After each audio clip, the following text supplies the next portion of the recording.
o seu gênio. Então, eu vejo de José também, um jovem todo, né, assim, não, eu tenho sonhos, e chegava para os irmãos e falava tudo.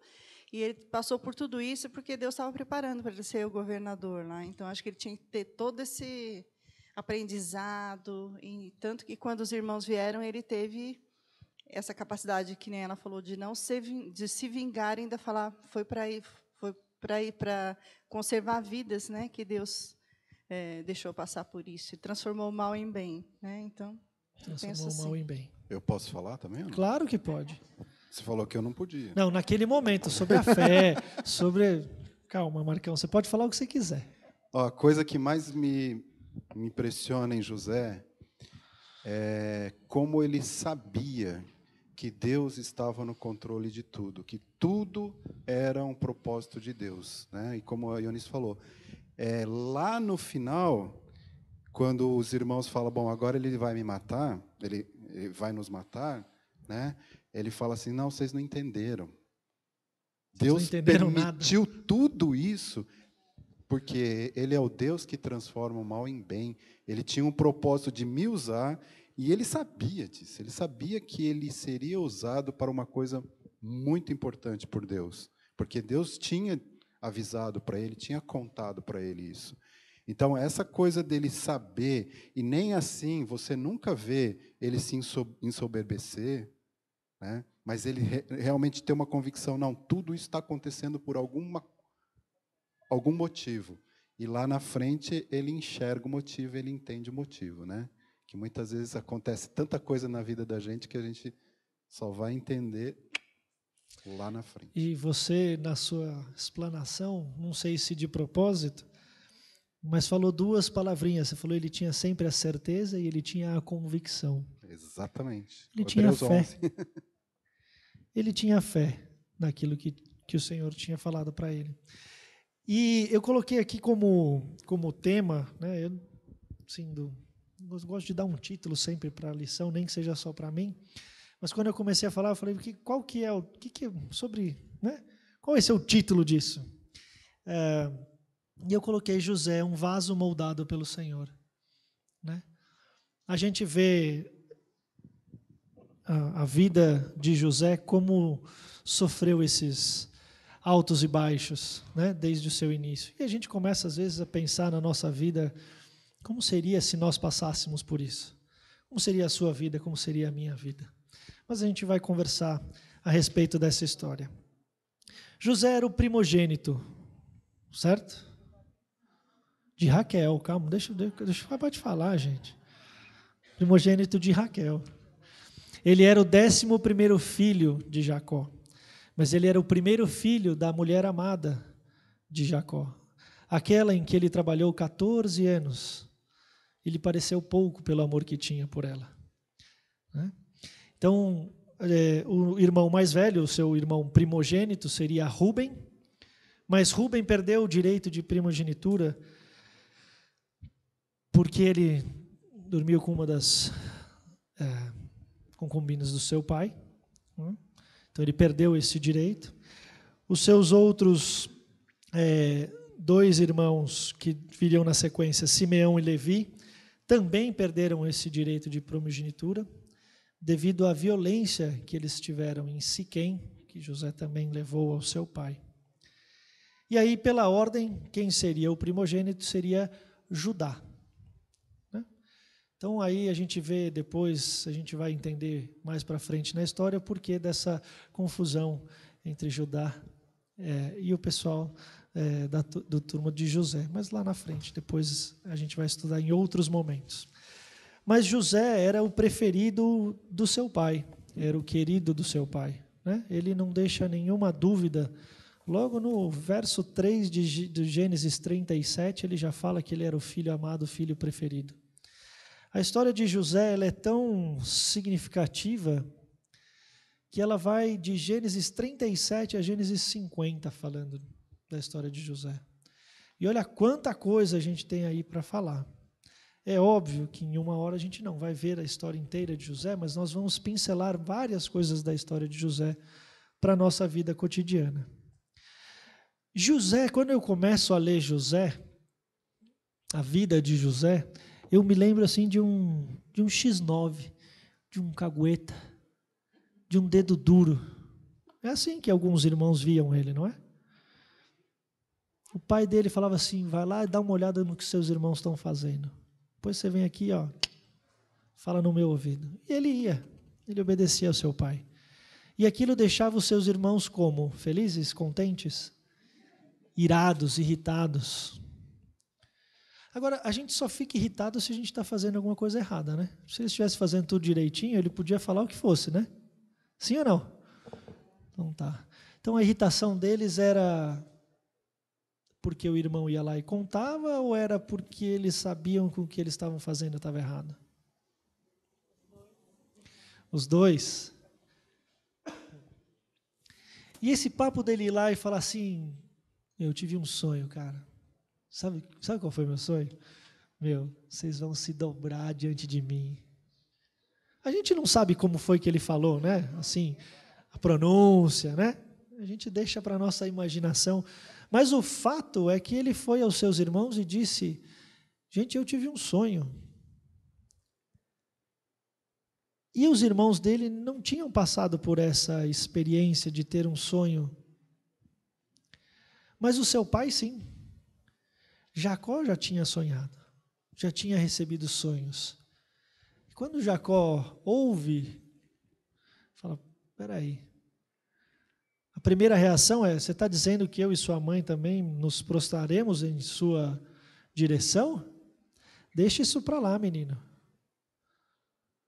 Até o próprio pai, que amava José de forma grandiosa, fala, deixa isso para lá, menino. Mas eu fico imaginando, desculpa a minha mente criativa, se ele já tinha passado por essa experiência de ter um sonho, como será que ele falou, puxa vida, esse meu filho aí teve um sonho, o Senhor deu um sonho a ele, e como deve ter sido para ele.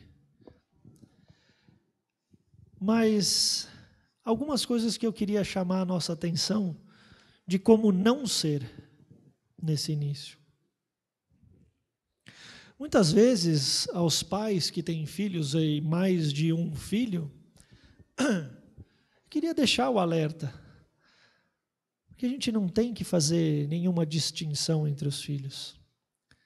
Seja por sexo, seja por tamanho, seja por inteligência, seja por cor de olho, seja por cor de cabelo, seja por dom.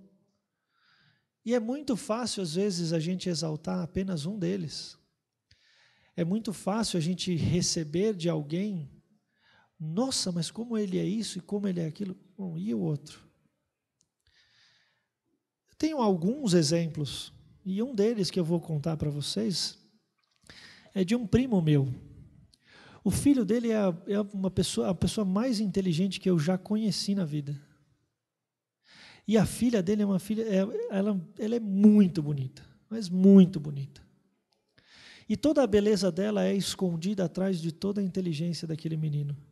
Não é por culpa do menino, nem por culpa da menina, mas sim dos pais, que o tempo inteiro só exaltam a inteligência do filho. E a inteligência daquele filho, e ele é muito inteligente mesmo, o fez ter bolsas fora do país, passou sempre em primeiro lugar em tudo, é o que é exaltado. E o que eu vou dizer aqui é assim, essa menina parece feia diante da inteligência daquele rapaz. E como é triste a gente observar que é sem querer. O pai faz assim, sem notar. Isso é uma das coisas que, quando eles cresciam, eu olhava e falava, gente, não pode ser assim. E aí sempre, obviamente, íamos com a menina, exaltando toda a beleza, tudo que ela tinha de bom. E hoje, graças a Deus, ela se livrou deste trauma e trabalha para o Senhor com uma felicidade absurda. Mas por quantos e quantos anos ela não ficou escondida atrás da inteligência do irmão? E a gente não faz isso? Se nós temos um filho apenas, e eu sou filho único, eu digo de carteirinha, todo o amor e toda a atenção dos meus pais era para mim. E eu, graças a Deus, apesar de alguns não acharem, eu tive um exemplo tão negativo do que era ser filho único, que eu dizia, eu não quero ser desse jeito. Por mais que meus pais falassem, fizessem tudo para mim, e eles não têm culpa, porque eles só tinham a mim, eu não me sentia como se eu fosse a única pessoa no planeta, como é normal de um filho único. E eu ouço isso sempre. Mas eu não queria deixar isso só para as famílias. E na igreja? Porque os nossos irmãos de sangue ou de fé estão aqui. E como é que você trata? Como é que você faz? Você faz distinção de um irmão para com outro? Ah, aquele toca, então eu vou ficar perto dele. Ah, aquele faz uma oração que, nossa, eu adoro, vou ficar do lado dele. Não, aquele tem um papo que seja mais... Aquele eu não gosto, aquele lá eu fico distante. É assim que a gente age ou não? E vocês são meus irmãos. Assim como os irmãos de José, como é que você tem tratado o seu irmão? Quando você conta uma bênção que o Senhor deu para eles, como eles recebem? Como você está contando? Enchendo, olha o que o Senhor fez para mim, irmão. Ele fez para você? Não, né? Não. Mas como você recebe quando alguém vem te contar uma bênção do Senhor? Puxa, o Senhor não fez comigo? Porque só para Ele? Então fica para a gente refletir, para a gente pensar como a gente trata os nossos filhos em casa, mas como nós tratamos os nossos irmãos. Como essa história de José e das bênçãos que ele contava que o Senhor queria fazer na vida dele, porque ele teve um sonho. No momento a gente quer contar, no momento seguinte a gente age como se a gente quisesse, tá bom, desaparecer com um dos irmãos. Põe ele numa cova aí. Já foi embora. Ah, que bênção, foi transferido, saiu.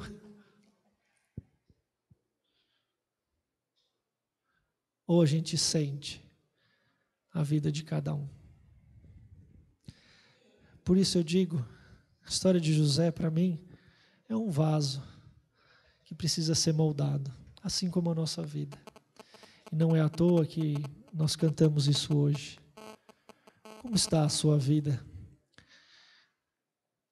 Quem são os filhos ou quem são as pessoas que você privilegia, que você exalta mais do que os outros? A gente precisa tomar cuidado, irmãos. Cuidado não somente com o nosso irmão que está aqui, mas nas coisas em que nós damos importância. Ah, eu dou muito mais importância ao ministério X do que ao Y. Ah, é muito mais valorizado isso do que aquilo. Não, veja bem, peraí, ele aqui só faz isso, ó, o outro faz assim. Então que a gente possa tomar cuidado. E a gente possa refletir nessas atitudes corriqueiras. Mas eu queria perguntar para vocês participarem. O que vocês acham dessa atitude de José de ir lá e contar os seus sonhos para os irmãos? O que vocês acham disso? Como foi? Foi uma atitude correta, sem problema nenhum? Está tudo certo? Foi uma atitude arrogante, desnecessária? Foi uma atitude para causar inveja? O que foi? Eu acho que vai um pouco de ingenuidade. Imaturidade? Imaturidade. Espontâneo, fez sem pensar. Eu acho que ele queria compartilhar aquilo que eu falei aqui, que ele enxergava que Deus tinha um plano para ele. Ele só queria compartilhar. A família dele. E às vezes, você falou uma coisa que eu nem tinha pensado. Você está com só o microfone para... Som. Às vezes, Deus fala ao nosso coração e a gente fica tão empolgado, fica tão feliz com aquilo que a gente quer compartilhar. Mas, às vezes, a gente é mal interpretado, né? Só, olha, tá vendo? O cara está se achando.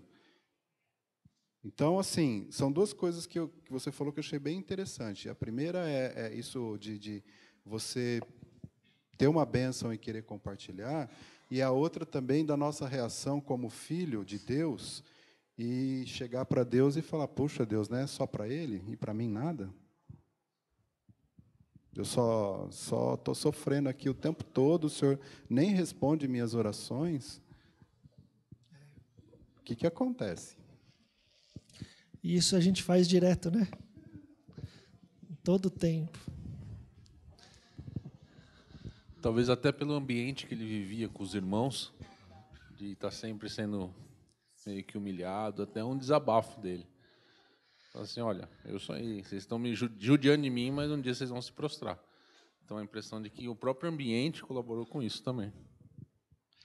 E o quanto disso tudo é verdade para a nossa vida, o quanto às vezes a gente é ingênuo, quantas vezes a gente é só imaturo e fala desnecessariamente num momento que talvez não seja, ou quanto a gente é espontâneo, vamos falar, aqui a gente não está para falar a verdade. Só que a gente precisa tomar cuidado com as consequências, né? E eu acho que o mais interessante, às vezes, é qual é o valor que a gente dá àquilo que a gente recebeu. Fui eu que conquistei ou foi o Senhor que me deu? E a gente vai ver mais para frente na história de José o como ele pensava, ou como ele passou a pensar depois que ficou maduro. Ele era um jovem, devia ter de 15 a 18 anos, eu não tenho preciso aqui o quantos anos ele tinha aqui nessa época, mas ele era jovem, talvez muito imaturo, super mimado. O pai o adorava, ele era o 11º filho, e a gente sabe, ele ficou como o 11º filho, o caçula, por algum tempo. Benjamim era muito mais novo do que ele. E filho caçula, a gente sabe como o pai trata, né? Especialmente se você pensar que era o primeiro filho da mulher amada de Jacó. Ele era todo especial. E aí, quando ele recebia, ele tinha o direito de ser imaturo por algum tempo. E você, quando você está numa situação dessa, como é que você reage? Não precisa responder. Você sabe como você reage.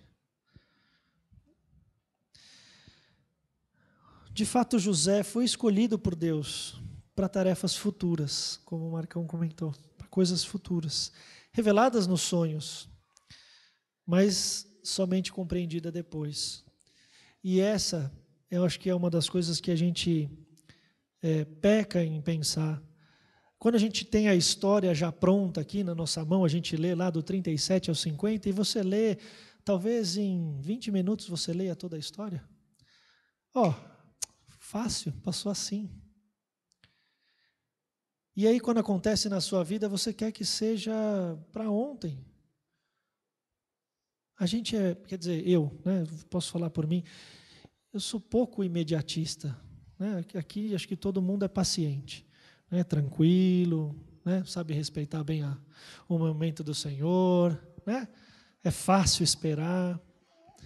Meu pai conta que meu bisavô tinha uma frase que ele dizia assim: nada como um dia após o outro com uma noite no meio.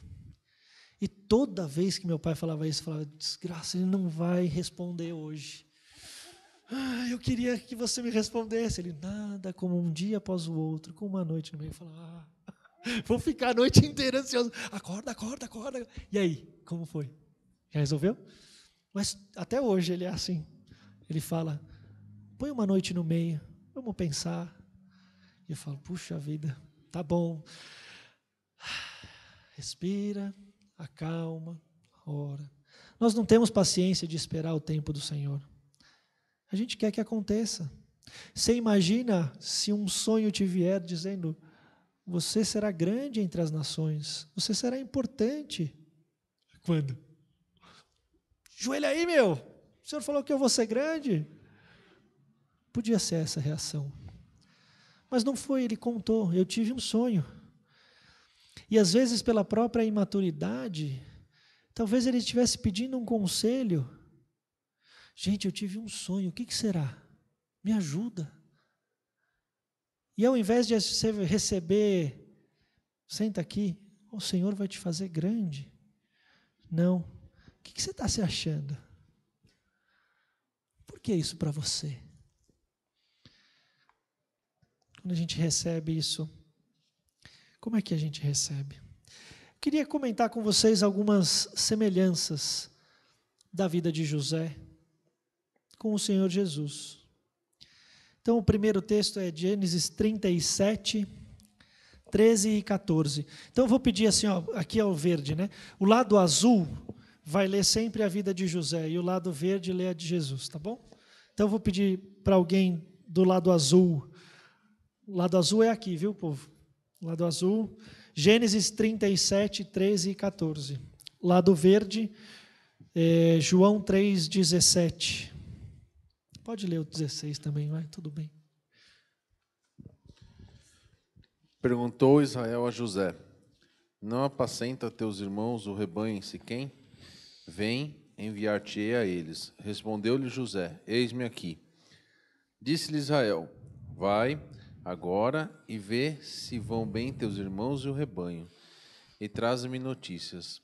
Assim o enviou do vale de Hebrom, e ele foi a Siquém. João 3, 16 e 17, lado verde. Porque Deus amou o mundo de tal maneira que deu seu Filho unigênito para que todo o que nele crê não pereça, mas tenha a vida eterna. Porquanto Deus enviou o seu Filho ao mundo, não para que julgasse o mundo, mas para que o mundo fosse salvo por ele.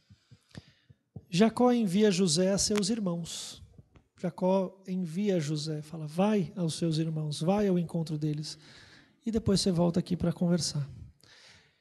Deus envia Jesus ao mundo, aos seus irmãos. Deus envia Jesus ao mundo, para os seus irmãos. Essa é a primeira semelhança da vida dos dois. Gênesis 37, 18. Mateus 5, de 15 a 18.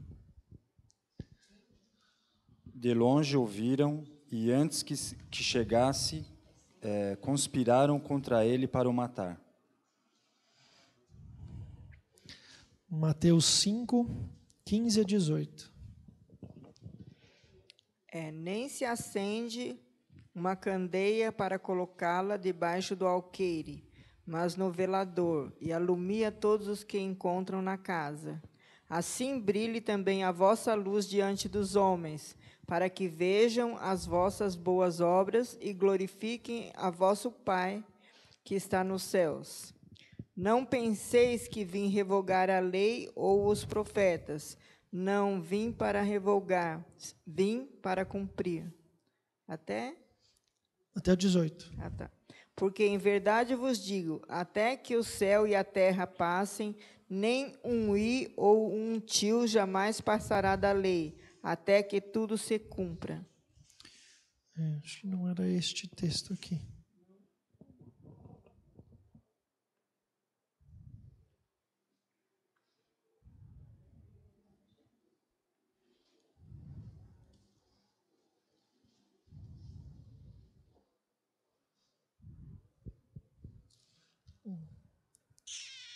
Devo ter anotado errado aqui, me perdoem. Nós todos conhecemos a história de Jesus e sabemos que eles conspiravam pela morte de Jesus, né?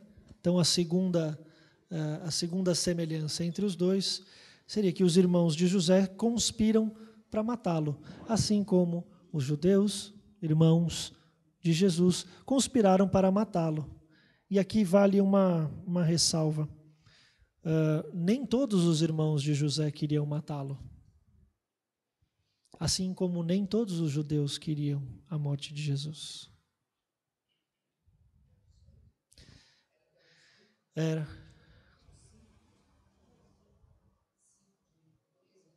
De 15 a 18.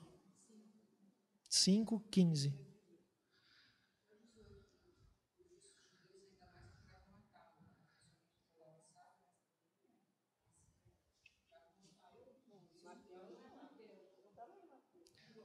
Ah, João. Obrigado, querida. É isso mesmo, é João.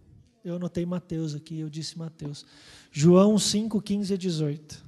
Obrigado, Andréia.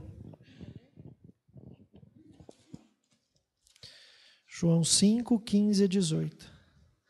Vou ler aqui. Deixa eu ver se agora eu vou ler certo, né? João 5, 15. O homem retirou-se e disse aos judeus que fora Jesus quem o havia curado. E os judeus perseguiam Jesus porque fazia estas coisas no sábado. Mas ele lhes disse: meu pai trabalha até agora e eu trabalho também. Por isso, pois, os judeus ainda mais procuravam matá-lo, porque não somente violava o sábado, mas também dizia que Deus era o próprio Pai, fazendo-se igual a Deus. Então aí a gente vê a semelhança no texto, obrigado, Andréia, de que os judeus queriam matá-lo. E vale esta ressalva de que nem todos queriam a morte dele. E como é interessante, porque assim como nos outros relatos de José, por mais que a gente possa ter vontade de ir contra outro, se essa não for a vontade de Deus, isso não vai acontecer. Por mais que a maioria dos irmãos de José quisessem a morte dele, não era isso que o Senhor tinha para ele. De alguma forma o Senhor o livraria. Assim como Isaac subindo com seu pai para ser imolado, ele fala, mas cadê o cordeiro? E o Senhor proverá. A nossa vida tem que ser assim também, gente. A gente tem a certeza de que o Senhor quer o melhor para nós.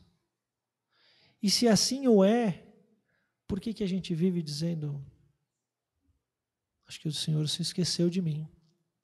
Não, nesse momento não é possível, Ele está de costas, não está me vendo.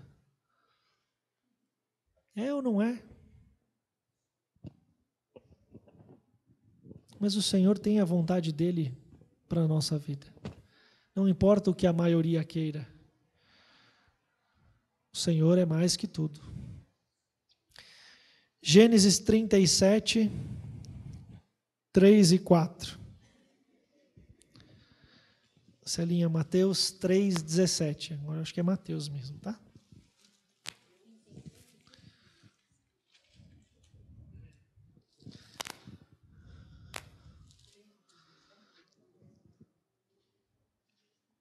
Esse é 3,17.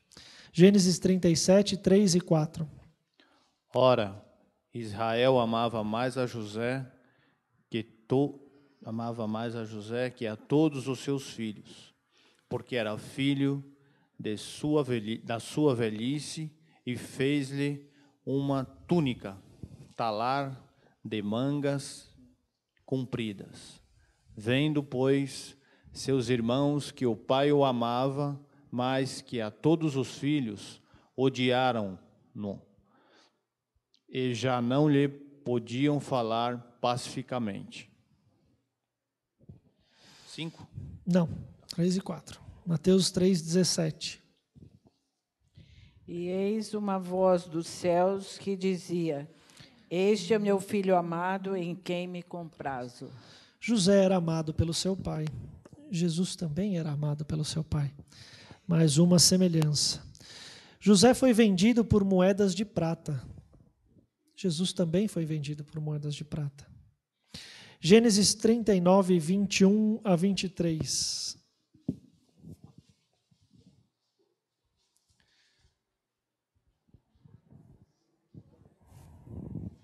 O Senhor, porém, era com José, e lhe foi benigno, e lhe deu mercê perante o carcereiro, o qual confiou às mãos de José todos os presos que estavam no cárcere, e ele fazia tudo quanto se devia fazer ali. E nenhum cuidado tinha o carcereiro de todas as coisas que estavam nas mãos de José, porquanto o Senhor era com ele, e tudo o que ele fazia, o Senhor prosperava. 41, 38 e 39. Capítulo 41, versos 38 e 39. E José, você vai ler. Edith, Lucas 22, 43. 41. 22, 43. Olha lá, Andréia. Disse Faraó a seus oficiais: acharíamos, porventura, homem como este, em quem há Espírito de Deus? Depois disse Faraó a José: visto que Deus te fez saber tudo isto, ninguém há tão ajuizado e sábio como tu. Lucas 22, 43. Então, por sua vez, não. Então lhe apareceu um anjo.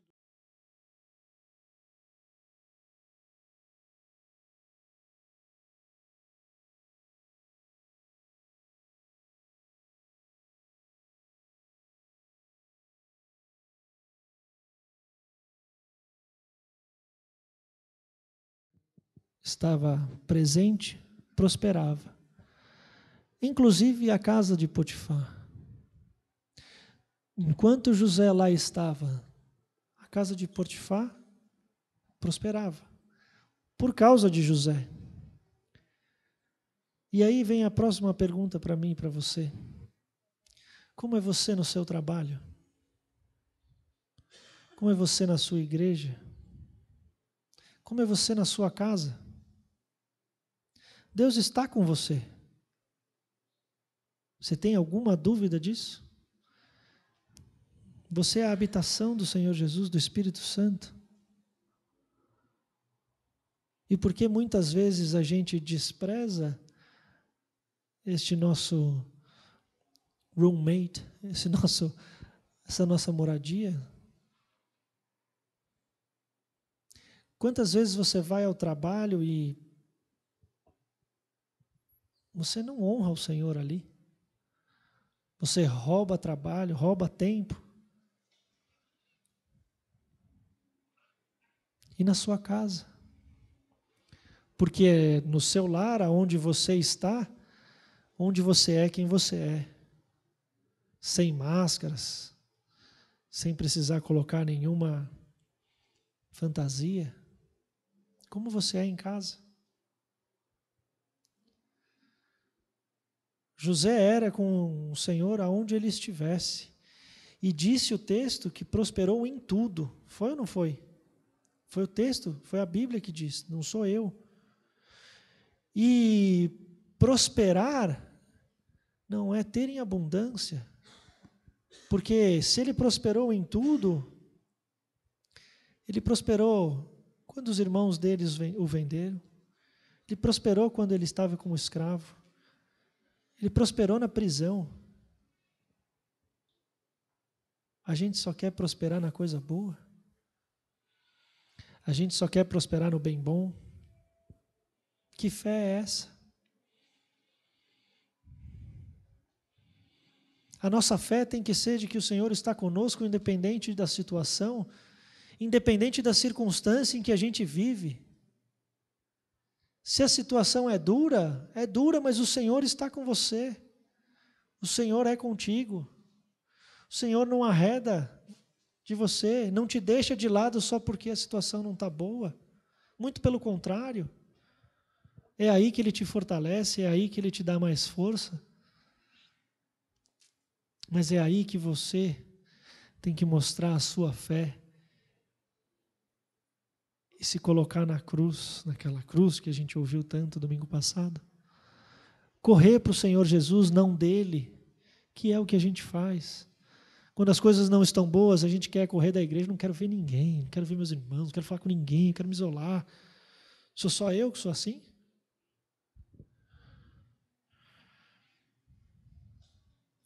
O Senhor é com você todos os dias. O Senhor está contigo. E o Senhor quer te fazer prosperar em tudo, seja na dificuldade, seja na bênção, seja onde for. E Ele quer que você caminhe de maneira reta, honrando o nome do Senhor aonde quer que você esteja. Seja como escravo, seja na prisão, seja no seu trabalho, seja na sua casa, seja na igreja.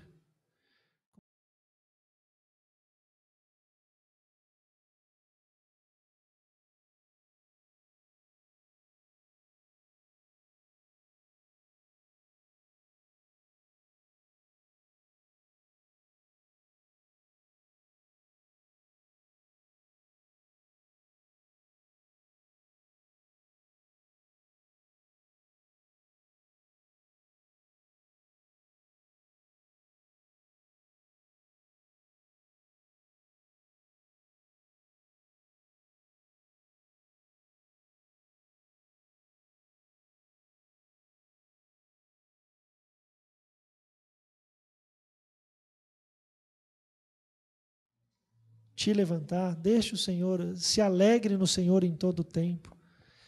E a prosperidade aqui é em cada situação, em qualquer situação. Não na bonança, não na coisa boa, não na fartura. Essa é a grande diferença da prosperidade que está aqui, da prosperidade que se prega por aí.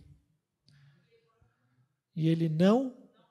que bom que não fui eu que disse isso.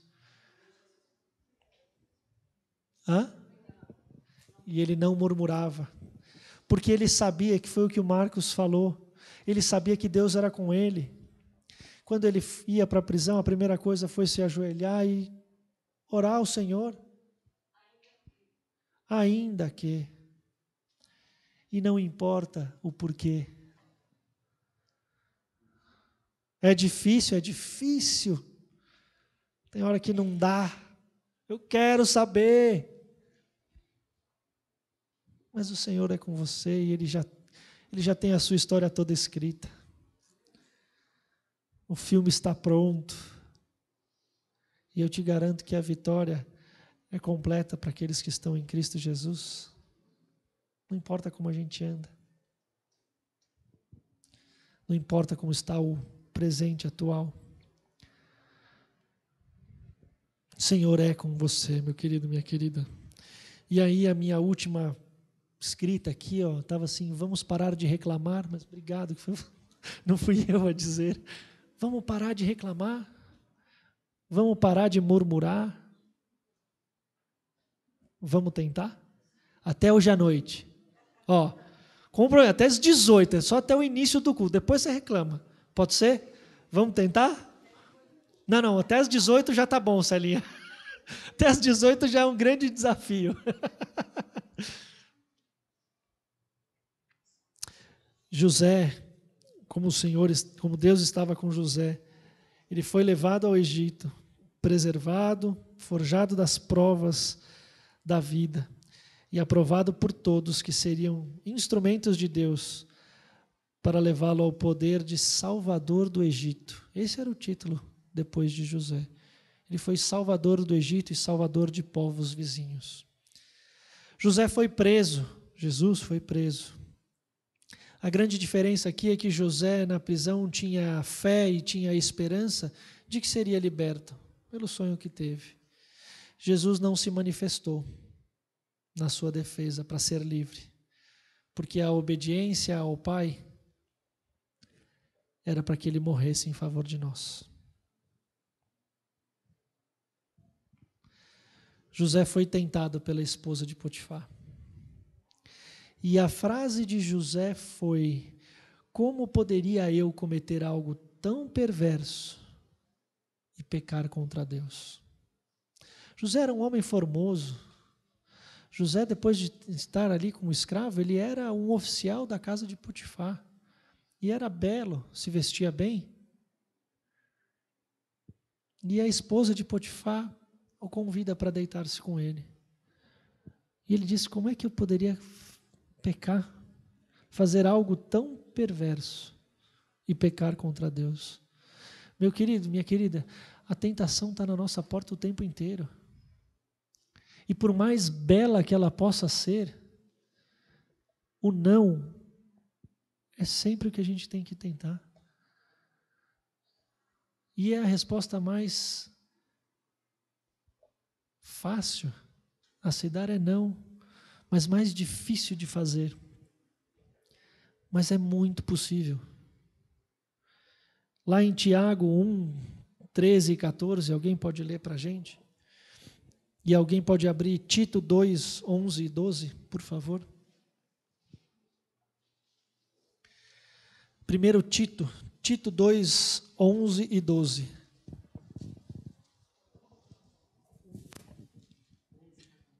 Educando-nos para que, renegadas a impiedade e as paixões mundanas, vivamos no presente século, sensata, justa e piedosamente, aguardando a bendita esperança e a manifestação da glória do nosso grande Deus e Salvador, Cristo Jesus. Amém. Tiago 1, 13 e 14. Ninguém, ao ser tentado, diga: Sou tentado por Deus, porque Deus não pode ser tentado pelo mal, e Ele mesmo a ninguém tenta. Ao contrário, cada um é tentado pela sua própria cobiça, quando esta o atrai e seduz. Tá aí, irmãos. É possível. É possível.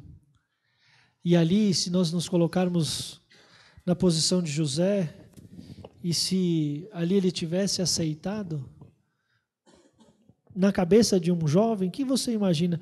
Puxa vida, quantas coisas mais poderão me vir aqui se ela estiver do meu lado, não é?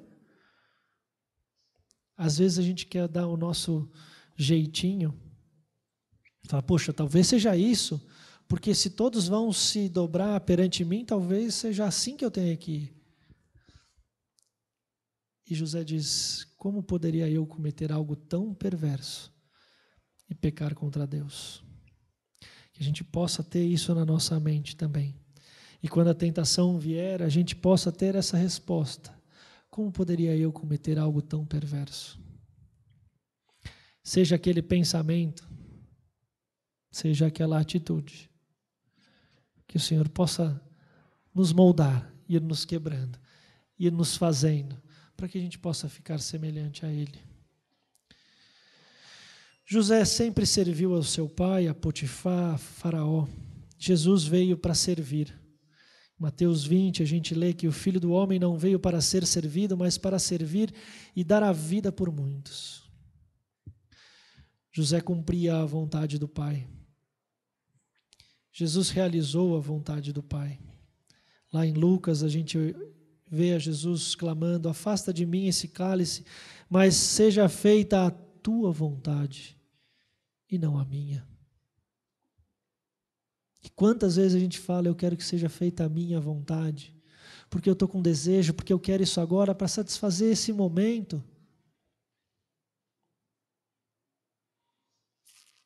Quando a gente devia dizer, Senhor, que seja feita a tua vontade, porque a tua vontade é boa, perfeita e agradável. E a minha vem de coração, e do coração não tem nada que seja bom.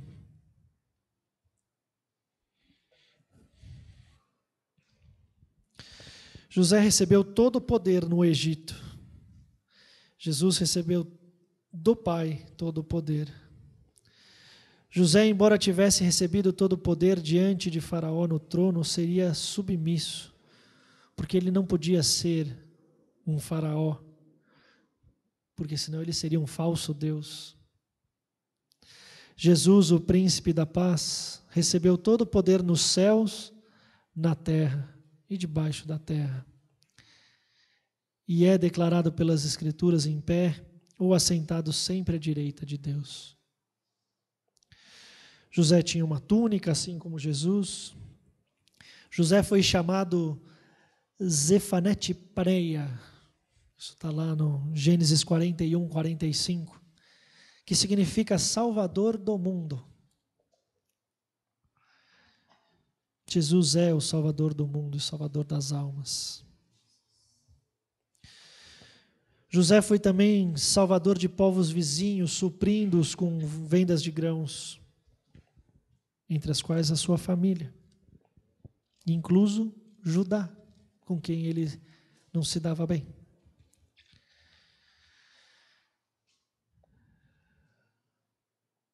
Jesus, o Messias, o Salvador, que é a salvação para todos aqueles que creem no seu nome. José se casa com uma gentílica. A noiva de Jesus, a igreja, é também dentre os gentios. José não foi reconhecido pelos seus irmãos. Jesus também não foi reconhecido por muitos judeus. A bênção de José chegou no tempo certo para os seus irmãos. No momento em que eles mais precisavam, foi esse momento em que chegou. E a bênção de Jesus também chegará ao tempo certo a Israel. José apresenta-se a seus irmãos e esses o reconhecem. Jesus aparecerá no Monte das Oliveiras e será reconhecido pelos judeus. Os irmãos de José inclinaram-se perante eles. Os irmãos de Jesus, os judeus, também se inclinarão perante Jesus.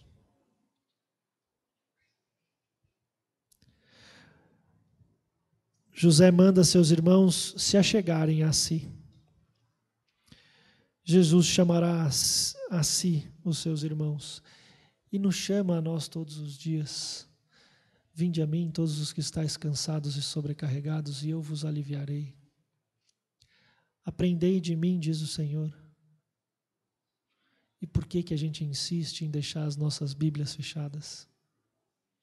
Por que a gente insiste em assistir outras coisas a não ouvir da palavra? Gastar tempo na televisão, no computador, seja onde for, e não com a palavra, não estudando aquilo que o Senhor deixou para nós. E a gente se cansa. E o Senhor diga: se achega a mim, eu quero intimidade com você. Eu quero que você me conheça, eu quero que você saiba exatamente quem eu sou, exatamente o que eu vou fazer na sua vida.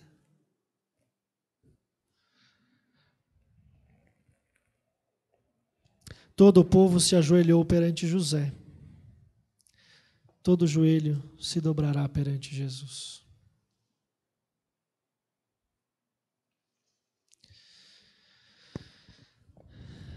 Eu queria ler com vocês lá, Hebreus 11, 22.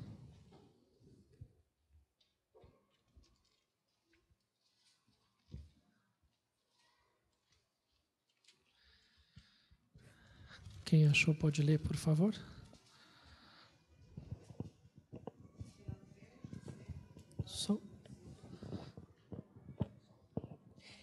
Pela fé, José, próximo do seu fim, fez menção do êxodo dos filhos de Israel, bem como deu ordens quanto a seus próprios ossos. A fé aqui de José é uma fé um pouco diferente do que a gente viu dos outros. Visto que era uma ordem quanto aos seus ossos, que seriam devolvidos e levados a Canaã. Tendo fé em crer que os seus descendentes um dia partiriam do Egito para a terra prometida. E lá em Gênesis 50, 24, vamos ler. Gênesis 50, 24.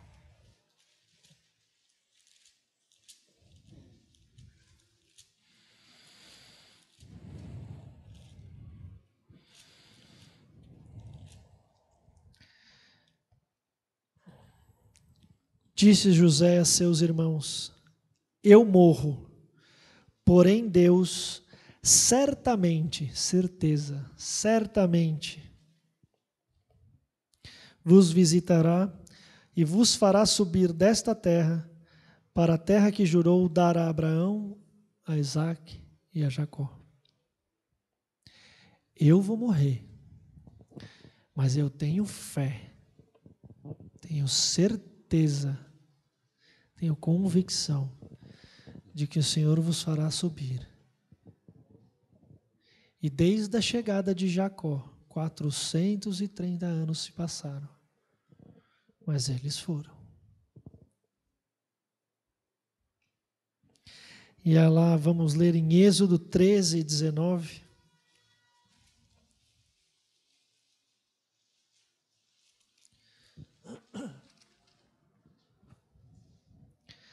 Também levou Moisés consigo os ossos de José, pois havia este feito os filhos de Israel jurarem solenemente, dizendo: certamente Deus vos visitará daqui, pois levai convosco os meus ossos. Essa era a fé de José, daquilo que não viu, daquilo que não sentiu, mas daquilo que o Senhor entregou para ele. O que o Senhor já mostrou que vai fazer na sua vida?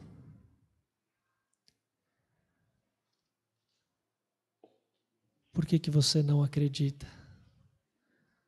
Por que você não descansa no Senhor?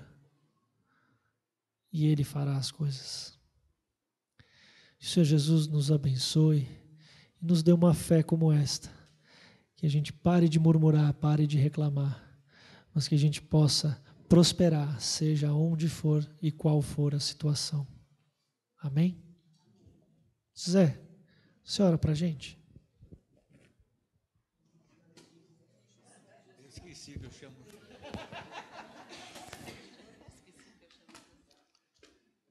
Bendito Pai Celestial, estamos, ó Deus, diante de Ti em oração neste momento, agradecidos, ó Deus, pelo dia que o Senhor nos concedeu, por essa escola dominical, por esta aula.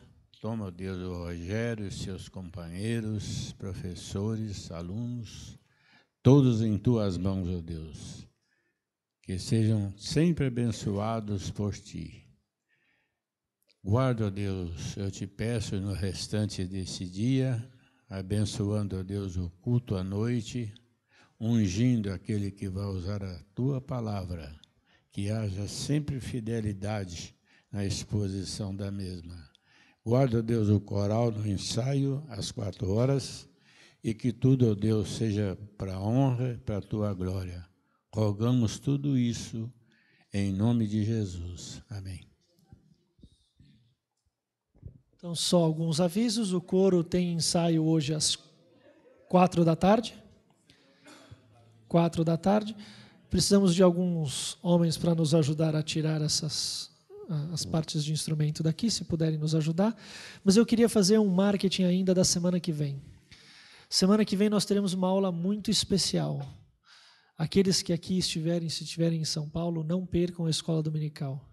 Vocês vão ouvir falar sobre a Páscoa, obviamente, mas da boca de um judeu. Então vai ser uma aula muito abençoada, vai ser uma aula muito edificante, muito bacana. Então não percam essa aula. Amém? Culto hoje às 18 e teremos um bolinho depois ao final. E você venha sem murmurar. E hoje teremos a ceia também. Deus abençoe vocês, irmãos.